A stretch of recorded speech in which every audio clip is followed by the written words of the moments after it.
Hello, hi రా నాన్న. నేను మీ హిస్టరీ రఫీ సార్ని. అందరికీ నమస్కారం.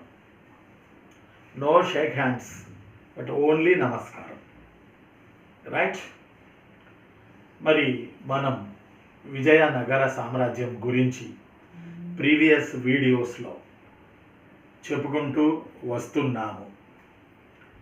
ఆ పరంపరలో రెండవ దేవరాయలు అచీవ్మెంట్స్, విజయాలు వరకు వచ్చి ఆ వీడియోని అక్కడితో మనం ఆపడం జరిగింది.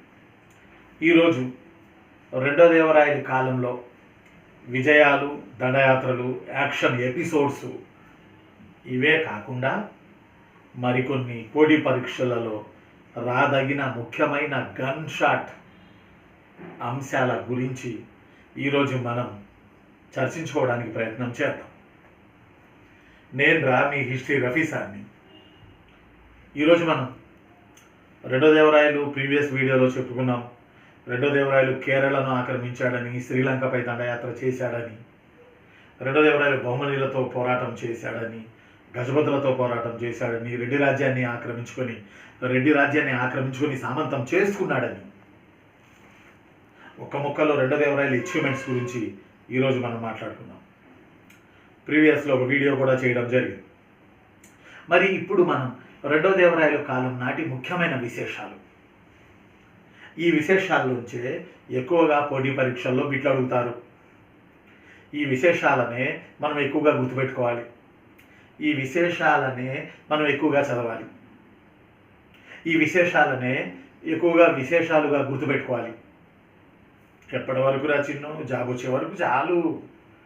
తర్వాత ఎన్నో విషయాలు ఉంటాయి లైఫ్లో, వాటిని మోయలేక చావాలి. జాబ్ వచ్చే వరకు ఇవి ఖచ్చితంగా వీటికి ప్రథమ ప్రాధాన్యం ఇవ్వండి. ఇంట్లో ఉన్న లైట్లన్నీ ఆపేసి మీరు ప్రిపేర్ అవుతున్న ఒకే లైట్ వేసుకుంటే ఎంత ఏకాగ్రతగా ఆ లైటు ఎంత ఫ్లరిష్గా కాంతినిస్తుందో మీరు కూడా మన మైండ్లో ఉన్న అన్ని స్విచ్లను ఆపేసి ప్రిపరేషన్ అనే స్విచ్ని మాత్రమే ఓపెన్ చేయండి. సరేనా? మరి నేను మీ హిస్టరీ రఫీ సార్ని. రెండో దేవరాయల గురించి సగభాగమైంది, సగభాగం ఈ వీడియోలో మనం పూర్తి చేసుకుందాం. ఇందులో భాగంగా ఇక్కడ చదవంగా పరిశీలించంగా రెండో దేవరాయల్లో అన్నీ రెండే అని అనిపిస్తుంది నాకు. అందువల్ల హెడ్డింగ్ కూడా ఈరోజు మన వీడియోలో రెండో దేవరాయలు రెండే అంటే రెండే పాయింట్లా సార్ అని మీరు అడగవచ్చు. రెండే పాయింట్లు కాదు, రెండు అంశాలతో రెండో దేవరాయలు పాఠం ఈరోజు మనకు ముగుస్తుంది. కాబట్టి రెండో దేవరాయలు అన్నీ రెండే. నెంబర్ 1, రెండో దేవరాయల ఆస్థానానికి విజయనగరానికి ఇద్దరు విదేశీ యాత్రికులు వచ్చారు. రెండేగా ఇద్దరు విదేశీ యాత్రికులు వచ్చారు రెండో దేవరాయల ఆస్థానానికి. చిన్న గుర్తు పెట్టుకోవాలరా. ఒక ఆయనేమో నికోలో డి కాంటే, ఇంకొక ఆయనేమో అబ్దుల్ రజాక్. ఒక ఆయనేమో నికోలో డి కాంటే, మరొక ఆయనేమో అబ్దుల్ రజాక్. నికోలో డి కాంటే రెండో దేవరాయల ఆస్థానానికి సతీ సమేతంగా వచ్చాడు. ఇక్కడ లడ్డు లాంటి పాయింట్, కత్తి లాంటి పాయింట్, పరీక్షల్లో గుచ్చుకునే పాయింట్. విజయనగరాన్ని ఎంతోమంది విదేశీ యాత్రికులు దర్శించారు, వస్తారు ముందు మీకు. Abdul Razzaq, Niccolo de Conti, Ferro Nuniz, పేరిస్టా, ఆ తర్వాత Domingo Paes, Duarte Barbosa, Ferro Nuniz, Athanasius Nikitin, Robert de Nobili, ఇంకా పేరు తెలియని చాలామంది, దొరకని చాలామంది వచ్చిన సందర్భం విజయనగర రాజ్యానికి. విజయనగర రాజ్యం అసలు శ్రీకృష్ణదేవరాయలు వాళ్ళ ఆస్థానంలో కవులు, వాళ్ళు చెప్పిన నిష్ఠూరాలు, వాళ్ళు చెప్పిన సత్యాలలోని కొన్ని అసత్యాలు, ఇవన్నీ కరెక్ట్ చరిత్రకు నిలబడం. ఫారిన్ అకౌంట్స్ మాత్రమే చరిత్ర చిత్రపటాన్ని గీస్తాయి. వాటిని మనం నమ్మి తీరాలి. అందువల్ల రెండో దేవరాయల పీరియడ్లో ఇద్దరు వచ్చారు. నికోలో డి కాంటే సతీ సమేతంగా విజయనగరాన్ని దర్శించిన, దక్షిణ భారతదేశానికి వచ్చిన ఇటలీ యాత్రికుడు ఎవరు నాన్న అంటే నికోలో డి కాంటే. ఈ పాయింట్ మర్చిపోకండి. సతీ సమేతంగా అనేది నోట్ దిస్ పాయింట్. మరి మీరు అడగొచ్చు, నికోలో డి కాంటే యొక్క భార్య పేరు ఏంటి సార్ అని. ఏముంటుంది రా చిన్న, ఏముంటుంది చెప్పండి? మిస్సెస్ నికోలడీ కాంటే, అంతే. మనకు ఆ పేరు మనకేం తెలుసు, అందువల్ల మిస్సెస్ నికోలడీ కాంటే అంతే. కాబట్టి నికోలడీ కాంటే, అబ్దుల్ రజాక్ వీళ్ళిద్దరూ విజయనగరాన్ని దర్శించారు రెండో దేవరాయల పీరియడ్లో. నికోలడీ కాంటే చెప్పిన అంశాలు ఏంటి? ఈ అంశాల మీద బిట్లు వస్తున్నాయి. ఫలానా స్టేట్మెంట్ ఇచ్చి ఇది ఎవరిచ్చారు, ఏబిసిడి, న్యూమిజా, డురెట్ బార్బోజానా, అబ్దుల్ రజాకా, నికోలడీ కాంటేనా, రాబర్ట్ డినోబిలా, జేమ్సా, ఇలా అడుగుతున్నారు ఎగ్జామినేషన్ పాయింట్ ఆఫ్ వ్యూలో. కాబట్టి నికోలడీ కాంటే రెండో దేవరాయలను ఉద్దేశించి, విజయనగరాన్ని ఉద్దేశించి చెప్పిన విషయాలు ఏంటి? ఇవి మీరు గట్టిగా ఎగ్జామినేషన్లో చెల్లెమ్మా గుర్తుపెట్టుకోవాలి. ఈ వీడియో చూస్తున్న తమ్ముళ్ళు గుర్తుపెట్టుకోవాలి. ఈ వీడియో చూస్తున్నటువంటి పోటీ పరీక్షల అభ్యర్థులు గుర్తుపెట్టుకోవాలి. నికోలడీ కాంటే చెప్పినటువంటి వివరాల్లో మొట్టమొదటి వివరం విజయనగరపు చుట్టుకొలత గురించి చెప్పాడు. విజయనగరపు చుట్టుకొలత ఎవరు చెప్పారు అంటే నికోలడీ కాంటే అని ఆన్సర్ చేయాలి. విజయనగరపు చుట్టుకొలతలో ఆయన ఏం చెప్పాడంటే, చుట్టుకొలత మొత్తం 60 మైళ్ళని, 90,000 మంది సైనికులు కాపలా కాస్తుంటారని, 7 ప్రాకారాలు నిర్మించబడి ఉన్నాయని, విజయనగరపు చుట్టుకొలత, విజయనగరపు కన్స్ట్రక్షన్ గురించి చెప్పాడు నికోలడీ కాంటే. ఎంతమంది? బాగా గుర్తుపెట్టుకోండి. 60 మైళ్ళ సుదీర్ఘ విస్తరణలో విజయనగరం విస్తరించబడి ఉంది. 90,000 మంది కాపలా కాస్తుంటారు. 60, 90, 7 ప్రాకారాలు విజయనగరానికి ఉద్దేశించబడి నిర్మించబడ్డాయి. ఇది నికోలడీ కాంటే చెప్పినది. 60, 90, 7, 60, 90, 7, 60 చుట్టుకొలత, 90 సైన్యం కాపలా కాసే వాళ్ళు, ఆర్మీ కైజీతం గాండ్రు కావచ్చు, నాయంకర విధానం నుండి పంపబడిన సైన్యం కావచ్చు. 7 ప్రాకారాలు, పెద్ద పెద్ద ప్రాకారాలు, శత్రువు దుర్భేద్యంగా ఉండడానికి, శత్రువు జ్వరబడకుండా ఉండడానికి. ఈ విషయం చెప్పింది. విజయనగరం చుట్టుకొలత 60 మైళ్ళు విస్తరించి, 60 మైళ్ళు విజయనగరం విస్తరించి ఉందని, 90,000 మంది సైన్యం అనునిత్యం కాపలా కాస్తుంటారని, అనుక్షణం డేగ కన్నులతో పహరా కాస్తుంటారని. కారణం ఏంటంటే విజయనగరానికి చుట్టుపక్కల అందరూ శత్రువులే కాబట్టి వాళ్ళు రాజ్యం మీద వచ్చి పడకుండా 24 గంటలు 90,000 మంది సైనికులు కాపలా కాస్తుంటారని, విజయనగరానికి 7 ప్రాకారాలు నిర్మించారని, శత్రు దుర్భేద్యంగా ఈ నగరం ఉందని నికోలడీ కాంటే రెండో దేవరాయల కాలంలో విజయనగరాన్ని చుట్టుకొలతను, విజయనగరపు హుందాతనాన్ని వర్ణించాడు. ఇటాలియన్ ట్రావెలర్ ఆయన భార్యను తీసుకుని వచ్చాడు. బహుశా హనీమూన్కి వచ్చి ఉండొచ్చు. ఇంకా రాత కోతలు అనే దానికన్నా హనీమూన్కి వచ్చి ఉండొచ్చు ఈ క్యాండిడేట్. సతీ సమేతంగా అన్నాగా. ఒకవేళ ఎగ్జామ్లు అడిగేటప్పుడు ఒకవేళ మార్చి అడిగితే, భార్యని తీసుకుని ఉల్లాసంగా విజయనగరాన్ని దర్శించడానికి వచ్చిన ఆ భార్యాభర్తల జంట ఏది అని కూడా అడగొచ్చు, తప్పులేదు. అందువల్ల అలానే ఇది కాక ఇంకా ఇతను చెప్పింది విజయనగరంలో సతీ సహగమనం ఉందని, విజయనగరంలో బహుభార్యత్వం ఉందని, ప్రధానంగా ఈ 2 అంశాలను ఇతను హైలైట్ చేశాడు.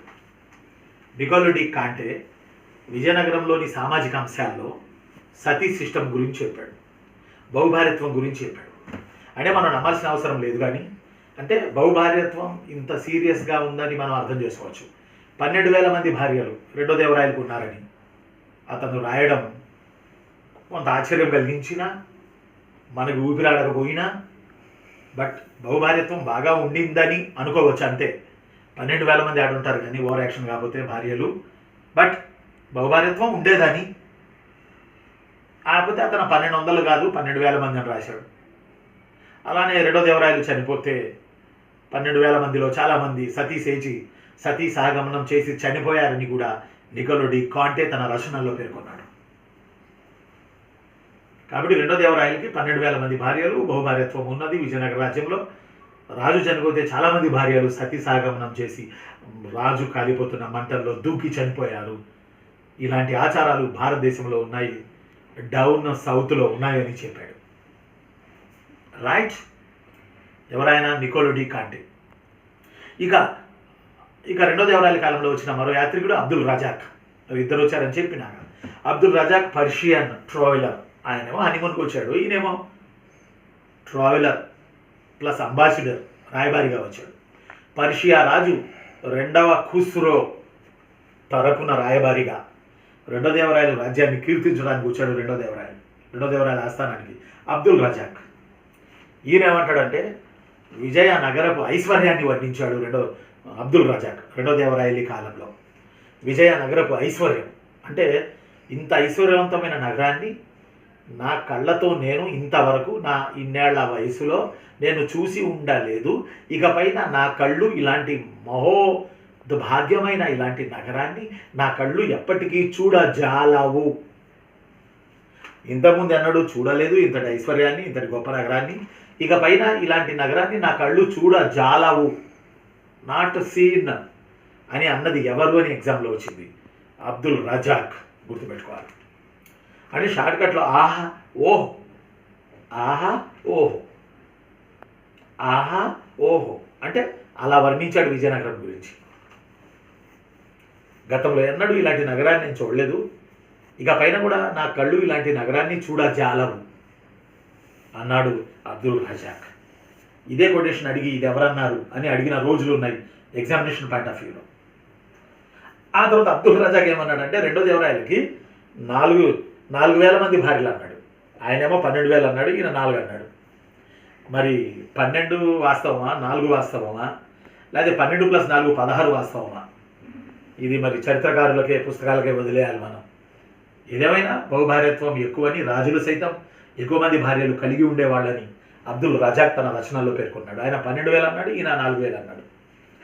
ఇంకా రెండో దేవరాయలు కాలంలో వచ్చిన అబ్దుల్ రజాక్ అప్పుడప్పుడు మనం అనుకుంటుంటాం ఇచ్చట రతనాలు అమ్మినారట, అందువల్ల రాయలసీమ అయిందట అని మనం అనుకుంటూ ఉంటాం చిన్నప్పటి నుంచి పుస్తకాల్లో చదివిన వాళ్ళమే.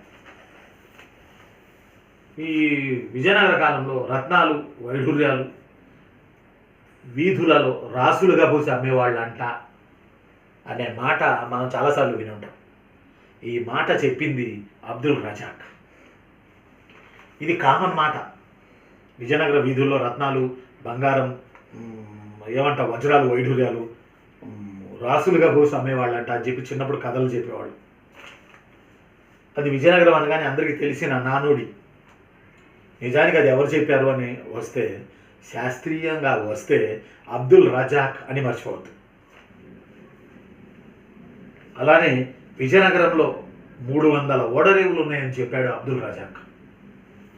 300 ఓడరేవులు ఉన్నాయని చెప్పాడు అబ్దుల్ రజాక్. 300 ఓడరేవులను మెయింటైన్ చేశారు విజయనగర రాజులు. సముద్రాధిపత్యాన్ని కూడా వీళ్ళు సాధించారు కెమెరామెన్ గారు అని చెప్పారు అబ్దుల్ రజాక్ విజయనగరం యొక్క వర్తక వ్యాపారాల గురించి. అదియునుగాక రత్నాలు, ఇది విజయనగరంలో రత్నాలు, అలానే రత్న కంబళ్ళు విశిష్టంగా విజయనగర వీధుల్లో పెట్టి అమ్మే వాళ్ళని మన రెండో దేవరాయల ఆస్థానానికి వచ్చిన అబ్దుల్ రజాక్ చెప్పడం జరిగింది. దట్స్ వై నికోలో డి కాంటే ఏం చెప్పాడో, అబ్దుల్ రజాక్ ఏం చెప్పాడో 2 రకాలైన కలర్ పెన్నులతో మీరు రాసుకుంటారని ఆశిస్తూ, రెండో దేవరాయల్లో అన్నీ 2 గనక ఇంకొక 2 గురించి ఇప్పుడు మనం వెళదాం. నేను మీ హిస్టరీ రఫీసాన్ని. మరి ఈరోజు మనం రెండో దేవరాయల గురించి మరో 2 అంశాలు ఏంటంటే, ఈయనకి 2 బిరుదులు ఉన్నాయి. రెండో దేవరాయలు హీ గాట్ 2 టైటిల్స్ దేర్. ఒక బిరుదు ప్రౌఢదేవరాయలు, ఒక బిరుదు గజబెంటాకార, ఒక బిరుదు ప్రౌఢదేవరాయలు. అంటే యవ్వన ప్రాయంలో మదించే ఏనుగుల బలం కలిగినోడని. గజబెంటాకార, మదమెక్కిన ఏనుగులను వేటాడే రాజా. గజబెంటాకార ఈజ్గోడు గజవేటాకార. ఈ 2 టైటిల్స్ రెండో దేవరాయలవి. అందులో రెండో దేవరాయలు 2 విదేశీ యాత్రికులు వచ్చారు, Niccolo de Conti, Abdul Razak. రెండో దేవరాయలకి 2 బిరుదులు ఉన్నాయి, ప్రౌఢదేవరాయలు, గజబెంటాకార. మళ్ళీ చెప్పండి నాకు, ప్రౌఢదేవరాయలు, గజబెంటాకార, ప్రౌఢదేవరాయలు, గజబెంటాకార. ప్రౌఢదేవరాయలు అంటే యవ్వన ప్రాయంలో పొంగి మురిసేవాడని, గజబెంటాకార అంటే ఏనుగులను వేటాడేవాడని. ఈ 2 బిరుదులు ఇతనికి యాప్ట్ అయిన జర ఎగ్జామ్లో గుర్తుపెట్టుకోవాలి. ఒకసారి ఎగ్జామినేషన్ పాయింట్ ఆఫ్ వ్యూలో గజబెంటాకార అనునది ఏ ఒక బిరుదు, బి ఒక నాణ్యం పేరు, సి ఒక చెరువు పేరు, డి ఒక సైనిక కంటోన్మెంట్ పేరు అని ఎగ్జామినేషన్లో అడిగిన రోజులు ఉన్నాయి. ప్రీవియస్ పేపర్స్లో ఆన్సర్ ఒక బిరుదు. ఎవరిదా ఏంటా అని వాళ్ళు అడగల. గజబెంటాకార అంటే ఏంటి అంటే ఇట్స్ టైటిల్. ఎవరిది? రెండో దేవరాయలది. గుర్తుపెట్టుకోవాలి. ఎగ్జామినేషన్ పాయింట్ ఆఫ్ వ్యూలో చాలా చాలా ఇంపార్టెంట్. కాబట్టి రెండో దేవరాయల్లో 2 బిరుదులు ఉన్నాయి, గుర్తుపెట్టుకోండి. రైట్. ఇక మూడవ అంశం, రెండో దేవరాయలకి 2 దేవాలయాలతో సంబంధం ఉంది. రెండో దేవరాయలకి 2 దేవాలయాలతో సంబంధం ఉంది. ఒక దేవాలయం హజారా రామస్వామి టెంపుల్, మరో టెంపుల్ విఠలాస్వామి టెంపుల్. విజయనగరంలో హజారా రామస్వామి టెంపుల్, హంపిలో ఉన్న విఠలాస్వామి ఆలయం, ఈ రెండో దేవరాయల యొక్క హ్యాండ్ పడితేనే డెవలప్ అయ్యాయి. హజారా రామస్వామి దేవాలయం పూర్తిగా రెండో దేవరాయలు కట్టాడు. విజయనగరంలో నిర్మించిన అనేక దేవాలయాలు, విజయనగరం క్యాంపస్లో నిర్మించిన అనేక దేవాలయాలు, పుణ్యం చేసుకున్న విజయనగరంలో నిర్మించబడిన విజయనగర రాజుల చేత నిర్మించబడిన అనేక దేవాలయాలలో అత్యున్నత సాంకేతికత, అత్యున్నత వాస్తు శిల్పకళ ఉట్టిపడే దేవాలయం హజారా రామస్వామి దేవాలయం అని మీరు గుర్తుపెట్టుకోండి. లేపాక్షి వీరభద్ర కాదు, విఠలస్వామి ఆలయం కాదు, విరూపాక్షణ ఆలయం కాదు, ఇంకొక కృష్ణస్వామి ఆలయం కాదు. No no no. అత్యున్నత సాంకేతిక ప్రతిభ, అత్యున్నత వాస్తు శిల్పకళ, అత్యున్నత సైన్స్ ఉట్టిపడుతూ నిర్మించిన బ్రహ్మాండమైన దేవాలయం Hazara Ramaswamy temple, constructed by second Devaraya. స్థానికులు హజారా రామస్వామి దేవాలయాన్ని రామాలయం అని పిలుస్తారు, గుర్తుపెట్టుకోవాలి. స్థానికులు హజారా రామస్వామి దేవాలయాన్ని రామాలయం అని పిలుస్తారు, గుర్తుపెట్టుకోవాలి. ఇలా కూడా అడిగాడు. అత్యున్నత వాస్తు శిల్పకళ ఉట్టిపడే టెంపుల్ ఏది విజయనగరంలోనే అడిగాడు. అలానే స్థానికులు రామాలయంగా పిలువబడే దేవాలయం విజయనగర కాలంలో ఏది అని కూడా అడిగాడు. నేను చెప్పిన వాటిలో దాదాపుగా అడిగినవే ఉంటాయి. నేను అనవసరమైనవి చదవద్దు అనేది నా వాదన. అనవసరమైనవి చదవద్దు, అనవసరమైనవి చదివి టైం వేస్ట్ చేసుకోవద్దు. అదేదో ఎకనామిక్స్ మీద ఆ దృష్టి పెడితే బాగుంటుందని నా ఉద్దేశం. హిస్టరీ వరకు నేనున్నాను, నేను చూసుకుంటాను. రైట్. మరి 2 బిరుదులు, 2 దేవాలయాలు. అయితే విఠలాస్వామి ఆలయం ప్రారంభించింది రెండో దేవరాయలు, కంప్లీటెడ్ బై శ్రీకృష్ణదేవరాయ. ఈ పాయింట్ గుర్తుపెట్టుకోండి. విఠలాస్వామి టెంపుల్ దాదాపుగా నిర్మించాడు రెండో దేవరాయలు హంపిలో. దాని గోపురాలు, మండపాలు, మెట్లు, సోపానాలు, ప్రాకారాలు ఇవన్నీ కృష్ణదేవరాయలు చేశాడు. Vitthalaswamy temple construction started by second Devaraya, completed by Srikrishnadevaraya. But second Devaraya from Sangama dynasty, Srikrishnadevaraya from Tuluva dynasty. Right. కాబట్టి Niccolo de Conti, Abdul Razzaq. ప్రౌఢదేవరాయలు గజమెంటకార, హజారా రామస్వామి టెంపుల్, విఠలాస్వామి టెంపుల్. అన్నీ రెండే కదరా. 2 అంటున్నాగా, ఇప్పుడు 2. ఇప్పుడు మళ్ళీ చెప్తున్నాను, మళ్ళీ 2. ఈసారి రెండో దేవరాయలు రాసిన రచనలు, ఆయన గొప్ప కవి కూడా 2 సంస్కృత గ్రంథాలు రాశాడు రెండో దేవరాయలు. బేసికల్లీ కన్నడ రాయలు అయినప్పటికీ 2 సంస్కృత గ్రంథాలు రాశాడు రెండో దేవరాయలు. వాటిల్లో ఒకటి మహానాటక సుధానిధి, ఒకటి మహానాటక సుధానిధి, 2 వృత్తి, VRUTTI. ఒకటి వృత్తి, 2 మహానాటక సుధానిధి. ఈ 2 బుక్స్ రెండో దేవరాయలు సంస్కృతంలో రాశారు. ఈరోజు వీడియో డైరెక్ట్ టు బిట్సే, అక్కడక్కడ ఎక్స్ప్లెనేషన్ కాన్సెప్ట్ ఉంటుంది. డైరెక్ట్ బిట్స్ ఎక్కువ ఈరోజు ఉన్నటువంటి ఈ లెసన్లో. కాబట్టి వీటిని మీరు గుర్తుపెట్టుకోవచ్చు ఈజీగా. రెండో దేవరాయలు 2 బుక్స్ రాశాడు సంస్కృతంలో. ఒకదాని పేరు మహానాటక సుధానిధి, మరో పుస్తకం పేరు వృత్తి. అప్పుడున్నటువంటి పరిస్థితులు, అప్పుడున్నటువంటి మత వ్యవస్థలు, అప్పుడున్నటువంటి మత వ్యవస్థలోని దోషాలు అన్నిటినీ కలగలిపి రాయడం జరిగింది రెండో దేవరాయలు. రైట్. 2 బుక్స్. 2 విదేశీ యాత్రికులు, Niccolo de Conti, Abdul Razak. 2 బిరుదులు, ప్రౌఢదేవరాయలు గజమెంటాకార. 2 దేవాలయాలు, హజారా రామస్వామి టెంపుల్, విఠలాస్వామి టెంపుల్. అలా 2 సంస్కృత పుస్తకాలు, మహానాటక సుధానిధి, వృత్తి. అలానే రెండో దేవరాయల ఆస్థానంలో 2 ముఖ్యమైన కన్నడ కవులు ఉన్నారు. రెండో దేవరాయల ఆస్థానంలో 2 ముఖ్యమైన కన్నడ కవులు ఉన్నారు. ఒక ఆయన పేరు చామరసు, మరొక ఆయన పేరు జక్కనాచారి. ఒక ఆయన పేరు చామరసు, మరొక ఆయన పేరు జక్కనాచారి. ఒక ఆయన పేరు చామరసు, మరొక ఆయన పేరు జక్కనాచారి. ఒక ఆయన పేరు చామరసు, మరొక ఆయన పేరు జక్కనాచారి. చామరసు, జక్కనాచారి. చామరసు ప్రభులింగ లీల అనే బుక్ కన్నడలో రాశారు. ప్రభులింగ లీల అనే బుక్ని కన్నడలో రాశాడు చామరసు. అలానే జక్కనాచారి నూరెండు స్థల అనే బుక్ రాశాడు. జక్కనాచారి నూరెండు స్థల అనే బుక్ రాశాడు. జక్కనాచారి నూరెండు స్థల అనే బుక్ రాశాడు జక్కనాచారి. అలానే ఛామరసు ప్రభులింగ లీల రాశాడు కన్నడంలో రెండో దేవరాయలు పీరియడ్లో. అందువల్ల రెండో దేవరాయల కాలంలో అన్నీయు రెండే గుర్తుపెట్టుకోవాలి. రైట్ రచిండు. అయితే రెండో దేవరాయల కాలంలో ఊళ్ళూళ్ళు తిరుగుతూ తనకి తోచిన మానవతా దృక్పథమైన అనేక పద్యాలు రాస్తూ కన్నడ వేమనగా ఒక వ్యక్తి పిలువబడ్డాడు. తెలుగునాట వేమన ఉన్నట్టే కన్నడ వేమనగా పిలువబడ్డాడు. ఆయన పేరు సర్వజ్ఞ పదగళు. ఆయన పేరు రచిను సర్వజ్ఞ పదగళు. మళ్ళీ చూడండి సర్వజ్ఞ పదగళు. మళ్ళీ చూడండి సర్వజ్ఞ పదగళు. రైట్. ఇక రెండో దేవరాయల కాలంలో మరికొన్ని విషయానికి వస్తే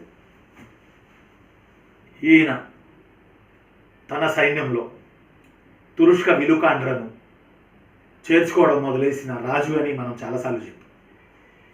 అంతేకాదు తురుష్కులకి లేదా ముస్లింలకి విజయనగరంలో వాళ్ళు నివసించడానికి ఒక కాలనీ, వాళ్ళు నమాజు చేసుకోవడానికి ఒక మసీదుని నిర్మించింది రెండో దేవరాయలు. గుర్తుపెట్టుకోవాలి. ఇది కూడా చాలా ఇంపార్టెంట్. ముస్లింలకి మసీదులు, ముస్లింలకి నివాస వాడలు, ముస్లింలను సైన్యంలో చేర్చుకోవడం, ఇవి రెండో దేవరాయల కాలంలో ప్రధానంగా జరిగాయి. అలానే రెండో దేవరాయలు ఎంత పరమత సహనకర్త అంటే ఇది కత్తిలా ఇంపార్టెంట్. తన ఆస్థానంలో టేబుల్పై భగవద్గీత, బైబిలు, ఖురాను, భగవద్గీత, ఖురాను ఈ మూడింటిని తన ఆస్థానంలో టేబుల్పై పెట్టుకుని ఆ మూడు పుస్తకాలను పఠిస్తూ ఆ మూడు పుస్తకాలను బట్టి ఎవరైనా తప్పులు చేస్తే, ఆ పుస్తకాలను బట్టి కాదు, ఎవరైనా తప్పులు చేస్తే ఈ మూడు పుస్తకాలను బట్టి వాళ్ళకి శిక్ష వేసేవాడు. అంతటి పరమత సహనం కలిగిన రాజు రెండో దేవరాయలు. కానీ విజయనగరం ప్రకారం అలా చేయకూడదు కదా. హిందూ ధర్మ సంరక్షణ, for the protection of Hindu ధర్మ. బట్ సంగమ వంశంలో రెండో దేవరాయల నాటికే హిందూ ధర్మాన్ని రక్షించాలనుకున్న విజయనగర రాజ్యం పరమత సహనాన్ని పాటించాల్సినటువంటి పరిస్థితికి వచ్చేసింది. కారణం వ్యూహాత్మక రీత్యా, భద్రత రీత్యా, రాజుల మానసిక యాటిట్యూడ్ రీత్యా, ఏ రీత్యా అయినా పోటీ పరీక్షల రీత్యా అని మాత్రం మీరు మర్చిపోకండి. ఆ తర్వాత ఇంకోటి, జైన మతం కూడా వర్ధిల్లింది రెండో దేవరాయల పీరియడ్లో. విజయనగరంలో పాన్ సుపారి బజారులో రెండో దేవరాయలు పార్శ్వనాథ ఆలయాన్ని నిర్మించాడు. జైన మతంలో 24 మంది తీర్థాంకరులు ఉంటారు. వాళ్ళలో పార్శ్వనాథుడు ఒకడు. 23వ తీర్థాంకరుడైన పార్శ్వనాథుడికి ఒక దేవాలయం నిర్మించి ఇచ్చాడు రెండో దేవరాయలు పాన్ సుపారి బజారులో. ఈ బిట్ వచ్చింది ఒకసారి ఎగ్జామ్లో. విజయనగరంలోని పాన్ సుపారి బజారులో జైన మందిరాన్ని నిర్మించి ఇచ్చిన విజయనగర రాజెవరు అని అడిగాడు. ఆన్సర్ రెండో దేవరాయలు. ఇక్కడ అసలు ఇక్కడ పాన్ సుపారి బజార్ అని అంటే సింపుల్ కిళ్ళి కొట్టు వీధి. కిళ్ళి వేసుకుంటారు కదా, కిళ్ళి కొట్టు వీధి పాన్ సుపారి బజార్. ఆ వీధిలో జైనాలయాన్ని నిర్మించి ఇచ్చాడు. విజయనగరపు వీధుల్లో ఒక వీధి అయిన కిళ్ళి కొట్టు వీధిలో నిర్మించి ఇచ్చాడు రెండవ దేవరాయలు. గుర్తుపెట్టుకోవాలి. ఆ తర్వాత మీ అందరికి తెలుసు శ్రీనాథుడి ఇష్యూ. శ్రీనాథుడిని రెండో దేవరాయల ఆస్థానానికి పిలిపించాడు. గౌడ డిండిమ భట్టు లేదా అతనికి ఉన్న మరో పేరు Arunanatha Dindima Bhattu. Note this point, very very important for your examination point of view. Gauda Dindima Bhattu లేదా అరుణనాథ డిండిమ భట్టు తన ఆస్థానంలో ఉండేవాడు. ఇతడిని పెదకొంపటి వేమారెడ్డి ఆస్థానం నుంచి వచ్చిన ఆ శ్రీనాథుడు పాండితి వివాదంలో ఓడించడం ద్వారా రెండో దేవరాయలు శ్రీనాథుడికి గండ పెండేరం తొడిగించి కంచు ఢక్కాను పగలగొట్టించి నిలువెత్తు బంగారాన్ని జోకి కవి సార్వభౌమాన్ని శ్రీనాథుడికి బిరుదిచ్చి రెండో దేవరాయలు శ్రీనాథుడిని సాగనంపాడు. It's a very very important point for your examination point of view. కాబట్టి రెండో దేవరాయలకు సంబంధించి ప్రధానమైనటువంటి అంశాలు ఇవి గుర్తుపెట్టుకోవాలి. అవతల అవతల అవతల అవతల అక్కడున్నవి ఇక్కడున్నవి ఇక్కడున్నవి అవుతున్నాయి. అబ్బా చదవకండి అబ్బా, ఏ వస్తాయి అవి చదవండి రా, నేను ఇవి చదవండి రా చిన్ను, బాగా గుర్తుపెట్టుకోండి రా. పరమత సహనం అన్నాం. ఖురాన్, బైబిల్, భగవద్గీతను పెట్టుకుని పాలించాడు రెండో దేవరాయ. పరమత సహనం అన్నాం. ముస్లింలకి సైన్యంలో చేర్చుకున్నాడు, ముస్లింలకి మసీదులు కట్టించాడు, ముస్లింలకి వాళ్ళు నివసించడానికి కాలనీలు కట్టించాడు. అలానే సంగమ వంశంలో మనం మొదటి బుక్కరాయిలో పర్వత సహనం గురించి 2 మాటలు చెప్పాం. ఒకసారి నోస్టాలజీలోకి వెళ్ళండి, వెనక్కి వెళ్ళండి. 2 ప్రధానమైన పాయింట్లు చెప్పాం. ఆ మొదటి బుక్కరాయల కాలంలో శ్రావణ బెల్గోళ కోసం వైష్ణవులు జైనులు ఘర్షణ పడ్డారు. శ్రీరంగం కోసం శైవులు వైష్ణవులు ఘర్షణ పడ్డారు. ఈ 2 తగాదాలను చాలా తెలివిగా తీర్చి అక్కడ కొన్ని మందిరాలు నిర్మించి తాను సైతం దర్శిస్తూ ఉండేవాడు తరచుగా. పర్వత సహనాన్ని పెంచి పోషించడానికి మొదటి బుక్కరాయలు అని ఇంతకుముందు నా ప్రీవియస్ వీడియోస్లో మనం చెప్పుకున్నాం. కనుక విజయనగరం హిందూ ధర్మం కోసం ఏర్పడింది అన్నది నిజమైనా, మారుతున్న పరిస్థితులకు అనుగుణంగా విజయనగరం హిందూ ధర్మాన్ని కాపాడలేక పరిస్థితులకు అనుగుణంగా రాజీ పడి తన నడకను కొనసాగించి చివరికి తల్లికోట యుద్ధంలో తన తనువుని చాలించింది విజయనగర రాజ్యం. రెండో దేవరాయల తర్వాత సంగమ వంశం క్లైమాక్స్కి వచ్చింది. ఉన్నటువంటి విరూపాక్ష రాయలని వాళ్ళని వీళ్ళని పెద్దగా పేరు ప్రఖ్యాతులు లేనోళ్ళు. ఆ తర్వాత మనకి సాళువా డైనాసిటీ వచ్చింది. మరో వీడియోలో మనం విజయనగరంలోని సాళువా డైనాసిటీ గురించి మనం మాట్లాడుకుందాం. చదవాలి చదవాలి చదవాలి, చదువు తప్ప మిమ్మల్ని మార్చే శక్తి ఏ శక్తికి లేదు. ఉంటాను మరి. నేను మీ శ్రీ రఫీసాని. సబ్స్క్రైబ్ చేసుకోండి, నోట్స్ తయారు చేసుకోండి, నా వాట్సాప్లో పెట్టండి. మళ్ళీ మరో వీడియో ద్వారా రేపు మీ చేతిలో మీ ఫోన్లో నేను ఉంటాను. Thank you very much. Bye.